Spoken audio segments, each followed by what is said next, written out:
Nós estamos há aproximadamente 40 dias das eleições para presidente, para vice-presidente, deputados estaduais e federais, para senador, para governador.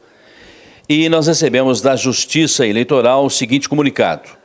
A Justiça Eleitoral comunica aos eleitores de Piraúba que este município não pertence mais à 124ª Zona Eleitoral de Guarani, porque passou a pertencer à 275 Zona Eleitoral de Ubá. Assim, devido à mudança, as sessões de votação continuam nos mesmos locais, mas passaram a ter novas numerações, por isso, consulte as listas que se encontrarão nos diversos locais. Na Escola Estadual Maria Duarte Braga, Salão Paroquial, Escola Estadual Francisca Pereira Rodrigues, Escola Estadual Professor José Pires de Lima e APAI. E veja qual é o número de sua nova sessão. Após as eleições, você poderá fazer um novo título no posto de atendimento de Guarani ou no cartório eleitoral de Ubá. A Justiça Eleitoral agradece a sua atenção. E nós estamos aqui no cartório eleitoral de Ubá com a doutora Rogéria de Freitas Teixeira, chefe de cartório. Doutora, muito obrigado por receber a nossa equipe aqui. Nós que agradecemos a presença de vocês. Tem uma série de dúvidas que nós queremos tirar com a doutora Rogéria nesses momentos que nós vivemos aí nas vésperas das eleições. É uma eleição mais complicada, é esse tipo de eleição do que a eleição municipal? Qual que é a mais difícil para o cartório eleitoral? A mais difícil, sem dúvida, são as eleições municipais. As municipais? Sim, as municipais são mais difíceis do que as gerais. Doutora, biometria.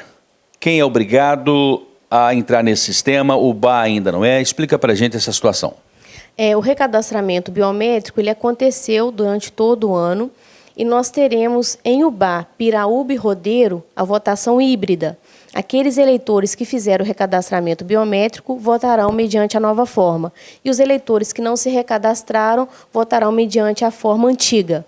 No caso de Guidoval, os eleitores estão 100% biometrizados. Então, lá, a votação será totalmente biométrica. Voltando aqui na questão de Tocantins e Divinésia, por que dessa mudança que Divinésia agora pertence a senador Firmino, Tocantins a Rio Pomba e a zona eleitoral de Ubá ganhou Piraúba? Trata-se do rezoneamento eleitoral que o TCE fez em várias zonas do Brasil inteiro.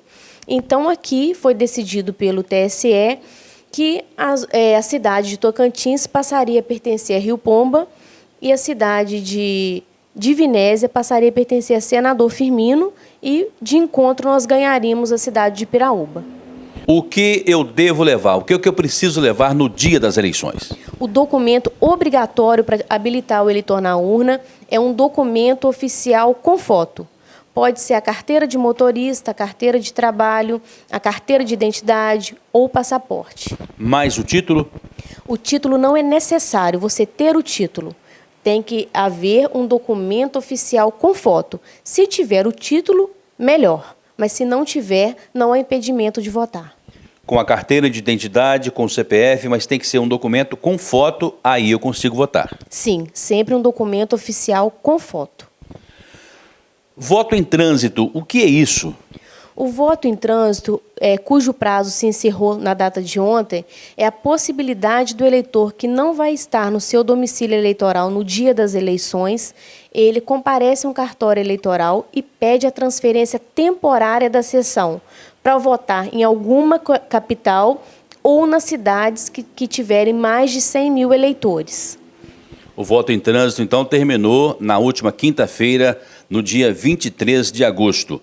Doutora, fila preferencial, explica para a gente. O atendimento preferencial ele acontece na sessão eleitoral. O presidente de mesa ele designa um mesário que ficará na porta da sessão, conferindo a documentação e organizando a fila dos eleitores preferenciais. Possuem preferência para votar os idosos acima de 60, os obesos, as lactantes, as mulheres com crianças de colo, pessoas com mobilidade ou deficiência e os eleitores acima de 80 anos, eles possuem preferência em relação a todos os outros. Horário de votação. A votação se inicia às 8 da manhã e vai até às 17 horas.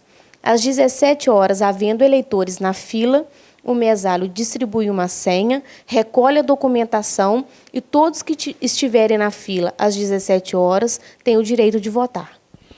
Doutora Rogéria, hipoteticamente, perdi todos os meus documentos e a votação acontece amanhã. A única maneira de você conseguir votar sem um documento com foto, um documento físico, seria baixar no seu smartphone o e-título, que é a via judicial do título eleitoral. Mas tem um detalhe: se você fez o recadastramento biométrico, aparecerá no e-título a sua foto. Então, bastará apresentar o e-título ao mesário para ser habilitado na urna. Se você não fez o recadastramento biométrico, não aparecerá no e-título a foto. Então, não basta levar apenas o e-título, deverá ter também um documento oficial com foto. Em caso negativo, não será possível habilitação na urna para votar. Justificativa do voto. A justificativa do voto pode acontecer no dia da eleição, quando o eleitor não está no seu domicílio eleitoral, ele procura uma outra cidade para justificar o voto em qualquer sessão eleitoral ou no prazo de 60 dias após as eleições aqui no cartório eleitoral. A legislação eleitoral sofreu algumas mudanças, alterações da eleição passada para essa? As principais alterações que nós tivemos foi em relação à campanha, o horário mais reduzido, o tempo mais reduzido para a campanha eleitoral, em relação à propaganda eleitoral. Nós temos duas grandes novidades, que seria a proibição da circulação de carro de som durante a campanha, exceto no momento do comício e quando houver carreata ou passeata. E também a proibição de pinturas em muros e paredes. Nas eleições passadas, aqui na 275 Zona Eleitoral de Ubá, houve um acordo entre o juiz eleitoral, que era na época o Dr. Nilo Marques Martins Júnior, entre os candidatos. Um acordo para que não houvesse o carro de som. Desta vez, não se trata mais de acordo. Exatamente. Dessa vez não é um acordo, é uma obrigação imposta por lei. Não poderá haver carro de som circulando durante o período eleitoral, exceto nesses dois casos que eu disse, no momento do comício ou durante as carreatas e passeatas. Perguntar para a doutora Rogéria também sobre o treinamento para quem vai trabalhar nas eleições. Parece que a TI temos também algumas novidades, não é, doutora? Sim, os treinamentos de mesários iniciarão no dia 10 de setembro. Nós iremos também nas outras cidades fazer o treinamento presencial, que seria Piraúba, Rodeiro e Guidoval. A novidade é que o segundo mesário e o secretário farão o curso online, um curso disponibilizado pelo TSE. E o presidente da mesa e o primeiro mesário farão conosco um treinamento presencial. Além desse pessoal que nós já conhecemos, parece que esse ano a Justiça Eleitoral adotou também requisitar pelo menos mais 80 pessoas para ajudar nos trabalhos no dia das eleições? Exatamente. Essa é uma novidade para as nossas eleições. Nós contaremos com o apoio logístico de cerca de 80 cidadãos. Eles atuarão diretamente nos locais de votação para esclarecimento de dúvidas de eleitores e de mesários. São cerca de 80 pessoas requisitadas. Quem poderá votar em 7 de outubro? Poderá votar aquele eleitor que estiver com título eleitoral regular. O eleitor que estiver com os direitos políticos suspensos não pode votar. O eleitor que estiver com o título cancelado também não pode votar. O eleitor tem que estar com título regular. Voto facultativo. O voto é facultativo para os eleitores maiores de 70 anos e os menores de 18 anos. A Justiça Eleitoral, doutora Rogéria, embora esses votos sejam facultativos, mas existe uma orientação para exercer a cidadania e votar? Sim, a Justiça Eleitoral ela sempre incentiva o voto, seja obrigatório para os eleitores que têm obrigatoriedade ou para aqueles eleitores que têm a facultatividade, como no caso os analfabetos. Também o voto deles é facultativo. Perguntar para a senhora sobre a propaganda eleitoral. Discorra sobre esse tema, por favor. A propaganda eleitoral ela iniciou no dia 16 agora de agosto, após o registro das candidaturas, e vai até na véspera da eleição. o período de campanha e de propaganda, ele ficou também menor. E nós podemos observar que a legislação que trata da propaganda é uma legislação muito enxuta. Ela traz alguns casos, mas nem todos. Então, os casos concretos que forem aparecendo através de denúncia ou através de constatação dos próprios servidores do cartório, eles serão decididos pela juíza eleitoral. Os critérios para, por exemplo, colocar na minha casa, lá na minha residência, um cartaz daquele candidato de minha simpatia. O critério definidor é a metragem de até 5 metros quadrados. Toda propaganda ela deve ter, no máximo, 5 metros quadrados, feitas em adesivo ou papel, e, no caso de casas, colado na janela da casa. Não pode ser lá na parede. Não, para essa eleição é outra novidade. Ficou definido que a propaganda nas casas deve ser feita através de adesivo ou papel nas janelas. Como é que será lá na tela do computador a ordem de votação no dia 7 de outubro? A ordem de votação será a seguinte: primeiro para deputado federal, depois para deputado estadual, senador primeira vaga, senador segunda vaga, governador e, por último, presidente da República. O eleitor, então, vai escolher 2 senadores? Exatamente. Para essas eleições, serão 2 cargos de senador. Doutora Rogéria, mesmo com lei, proporção de mulheres não aumenta nas eleições e Justiça precisa notificar coligações para que cumpram cota. Eu queria que a senhora respondesse não só representando a Justiça Eleitoral, mas também como cidadã. Neste caso, como é que a senhora está vendo a participação da mulher nas eleições, de todas as eleições, e por que há um pouco interesse, por que ela está sendo colocada em segundo plano ou se colocando em segundo plano? Nós vemos que ainda a participação da mulher é pequena na política.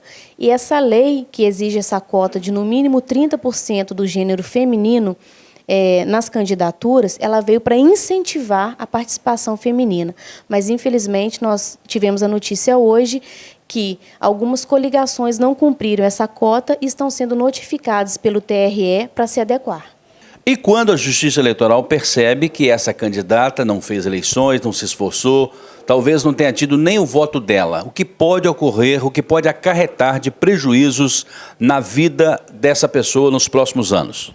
Pode acontecer de haver uma denúncia para apurar tal fato partindo do Ministério Público e, no caso de prestação de contas de campanha, todos os candidatos devem prestar. Se essa eleitora, se essa candidata não prestar as contas de campanha, ela fica sem a quitação eleitoral por 4 anos. Quem teve um comportamento dessa natureza faz eu pensar que ela foi colocada ali apenas para o partido, para a coligação, cumprir uma tabela. Exatamente, nós temos essa visão também, que ela foi colocada como candidata apenas para cumprir a cota de gênero.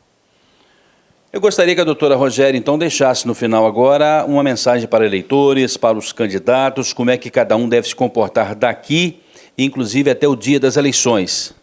Aos candidatos nós pedimos que cumpram a legislação, principalmente de propaganda, para as eleições transcorrerem da melhor forma possível, sem nenhuma animosidade. E os eleitores que olhem a vida pregressa dos candidatos, analisem e levem a colinha, porque são 6 cargos, vai ser difícil de guardar o número de todos, então, para o eleitor já se prevenir e levar a sua colinha e a ordem de votação no dia da eleição.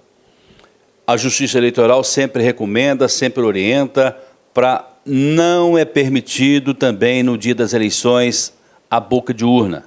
A boca de urna é crime, é proibida. O que a legislação permite é a manifestação individual e silenciosa do eleitor. E o lixo nas ruas, doutora? O lixo nas ruas ele deve ser recolhido na véspera, no sábado, Eu digo lixo produzido pelas campanhas, pelos candidatos. Seria o derrame de santinho, muitas vezes na véspera, para quando chegar no dia da eleição, os santinhos estarem perto das sessões eleitorais. Isso também é proibido, o derrame de santinho. Então, ele deve ser distribuído e recolhido no sábado, véspera da eleição. Geralmente tem aquelas cartas anônimas, denegrindo a imagem deste ou daquele candidato. Também, isso, se a Justiça Eleitoral toma conhecimento, haverá punições. Toda denúncia ou constatação por parte dos servidores do cartório, ela será apurada. Deve existir, acima de tudo, um respeito mútuo e que possa prevalecer a democracia e a cidadania, não é, doutora? Exatamente. O processo eleitoral é justamente para garantir a democracia do povo brasileiro. Muito obrigado. Nos colocamos também sempre à disposição da Justiça Eleitoral para outros esclarecimentos. Nós que agradecemos a presença de vocês e o esclarecimento aos eleitores.